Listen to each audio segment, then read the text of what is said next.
Where were you going to get educated? Interesting enough, I think the education, we didn't go to conferences, and I still don't go to conferences. You're coming to mine. Yeah, I did because you guys reached out, right? I've attended one conference in the past 10 years, right? And that was just with Digital Realty because I wanted to push some innovation that we were driving forward.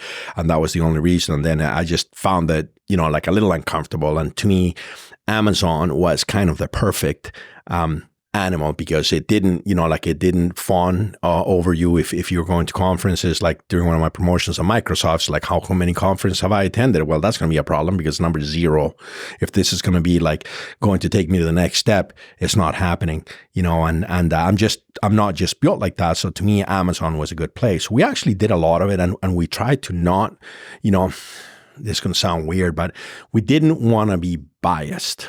Right. So, and we missed some opportunities in maybe not seeking out. Like we always looked up to the Googles because of their commitment to, sustainability. Everything that they did, they really did. I mean, they, like even now, right, they do something, they go in, feet first, right? Like what's innovative? Well, they've kind of gone through and in the industry, a thought is that they're going to a 480 volt distribution flat across the data center floor.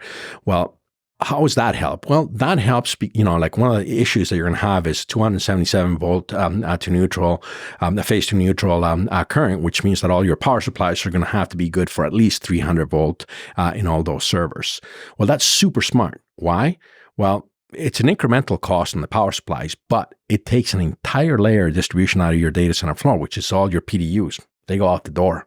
So now you have 480 volt distribution for your servers and all your mechanical electrical equipment. That's it. So you need, standardization. You standardize and you flatten a topology that people have been struggling for years. So you were kind of paying attention and keeping notes from other groups. Was it? We were what we could get from the public domain. Okay. And I would imagine some of that comes from the ecosystem because like today I have an owner's rep business, a construction management, project management group. And we also have a GC side.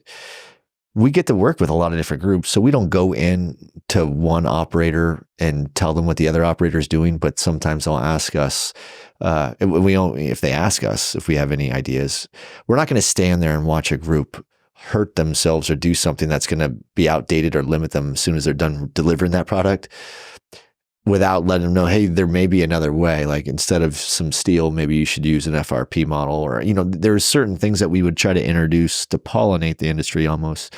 I think that's what the ecosystem of partners does is sometimes they go and they work on a project and they get exposed to another delivery method or a model. And then when they go to another client, sometimes the people are like, hey, can you do this? And they're like, yeah. They're not changing the secret sauce that is unique for another group, but they do sometimes try to help each other grow and evolve. And that's where I was going is like, where were you getting this? You can't do it all in a silo by yourselves. If the cult of Amazon, which is a strong team that it has the massive amount of horsepower, it's been demonstrated and proven based on what they've produced and put on the board. If they're not relying on partners to help educate them, then who are they learning from, right? Because we get to learn.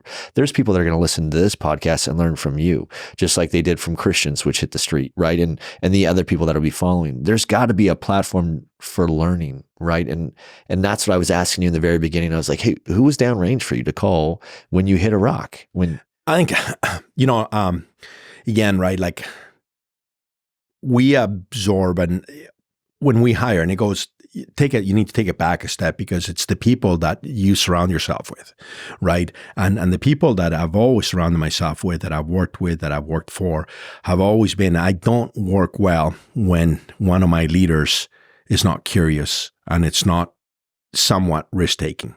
Yeah. Right? Go and buy co-location space until there's no more co-location space. Well, that's not a good play. It's safe. It's a safe play because, co-location providers will do whatever it takes to deliver your capacity.